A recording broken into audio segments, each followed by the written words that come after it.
Assalamualaikum warahmatullahi wabarakatuh. Kembali lagi di laporan pembelajaran minggu ini. Kamis tanggal 16 Mei 2025 merupakan pertemuan lanjutan pada mata kuliah MTK Kualitatif yang diambil oleh Bapak Dr. Adi MSI. Pada pertemuan kali ini melanjutkan presentasi ulang terkait materi baru setelah UTS, yaitu dijelaskan oleh kelompok 1 mengenai penelitian komunikasi antar pribadi. Materi ini disampaikan oleh Ayu Dara Kinanti, Aulia Setiawati, Sapinatun Najah, Agung Juansyah, Novitus Syifa, Ludia Amanda Pratiwi, dan juga Zulfadli Faturrahman. Materi pertama yaitu menjelaskan mengenai pengertian komunikasi antar pribadi. Menurut Sylvia Hanani mengatakan bahwa komunikasi antar pribadi adalah komunikasi antara orang-orang secara tatap muka yang memungkinkan setiap pesertanya menangkap reaksi orang lain secara langsung. Komunikasi antar pribadi merupakan penemuan atau pertemuan dari paling sedikit dua orang yang bertujuan untuk memberikan pesan dan informasi secara langsung. Joseph De Vito mengartikan bahwa komunikasi antar pribadi ini sebagai proses pengiriman dan penerimaan pesan-pesan antara dua orang atau di sekelompok kecil orang dengan beberapa efek atau umpan balik seketika. Materi berikutnya yaitu mengenai tujuan komunikasi antar pribadi. Tujuan komunikasi antar pribadi yaitu untuk mengkomunikasikan secara jelas apa yang kita sampaikan, menciptakan kesan yang kita inginkan, atau mempengaruhi orang sesuai dengan kehendak kita. Masuk kepada ciri-ciri komunikasi antar pribadi. Menurut Sugio, tahun 2005 menyebutkan bahwa dalam komunikasi antar pribadi terdapat 10 ciri utama, antara lain yang pertama yaitu ada keterbukaan, yaitu adanya kesediaan antara dua orang atau dua belah pihak untuk membuka diri dan mereaksi kepada orang lain, merasakan pikiran dan perasaan orang lain.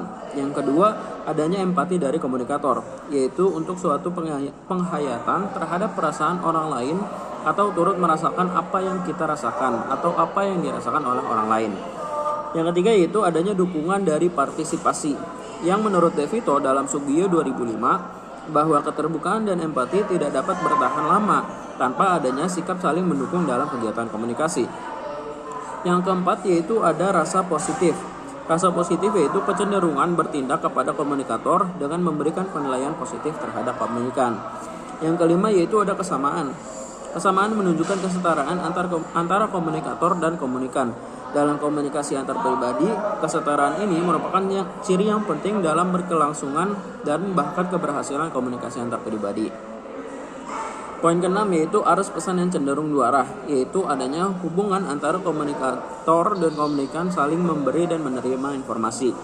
Yang ketujuh yaitu tatap muka, yang dimana suatu komunikasi yang berlangsung secara langsung dan adanya ikatan psikologis serta saling mempengaruhi secara interis.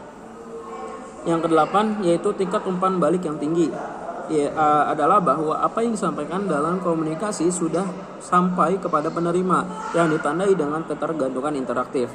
Interaksi minimal dua orang, yaitu bahwa dalam komunikasi antar pribadi sekurang-kurangnya melibatkan dua orang. Yang ke-10 yang terakhir yaitu adanya akibat yang disengaja maupun yang tidak disengaja, direncanakan atau tidak direncanakan, yaitu suatu akibat yang ditimbulkan dari komunikasi antar pribadi sehingga akibat dari seberapa banyak informasi yang diperoleh dari komunikator dan komunikan. Masuk kepada unsur-unsur komunikasi antar pribadi. Yang pertama yaitu ada komunikator. Komunikator yaitu individu yang mengirimkan pesan. Keterampilan komunikasi yang baik diperlukan untuk menyampaikan pesan dengan jelas. Yang kedua ada pesan atau informasi yang disampaikan baik secara verbal, kata-kata, maupun nonverbal, gerakan tubuh. Yang ketiga ada komunikan, yaitu penerima pesan yang harus aktif mendengarkan dan memberikan umpan balik. Yang keempat ada saluran komunikasi, yaitu media yang digunakan untuk menyampaikan pesan tersebut, seperti tatap muka, telepon, ataupun media sosial. Yang kelima yaitu ada konteks atau lingkungan atau situasi di mana komunikasi terjadi, mempengaruhi cara pesan tersebut ditafsirkan. Yang keenam ada umpan balik, yaitu respons dari komunikan yang membantu komunikator mengetahui apakah pesan dipahami. Yang ketujuh keakraban. Tingkat kedekatan antara komunikator dan komunikan mempengaruhi keterbukaan komunikasi. Yang kedelapan saling mempengaruhi. Artinya proses di mana kedua belah pihak saling mempengaruhi dalam komunikasi. Yang kesembilan yaitu ada komunikasi verbal dan non-verbal. Keduanya penting, verbal menggunakan kata-kata sedangkan nonverbal mencakup isyarat dan ekspresi maupun mimik wajah. Dan yang terakhir yaitu ada empati ataupun kemampuan yang untuk memahami perasaan orang lain. Penting untuk membangun hubungan yang baik. Nah, terakhir kelompok 1 menyebutkan ada 5 teori komunikasi antar pribadi. Yang pertama adalah teori self-disclosure, yang kedua ada teori atribusi, yang ketiga ada teori penetrasi sosial, yang keempat ada teori pandangan proses Duck and Sons pada tahun 1983, dan yang terakhir adalah teori perspektif pertukaran. Mungkin itu saja yang dapat saya sampaikan, kurang lebihnya mohon maaf jika terdengar bising ataupun berisik karena memang saya buat video ini tidak sedang di rumah ataupun di kosan. Itu saja yang dapat saya sampaikan, kurang lebihnya mohon maaf. Assalamualaikum warahmatullahi wabarakatuh.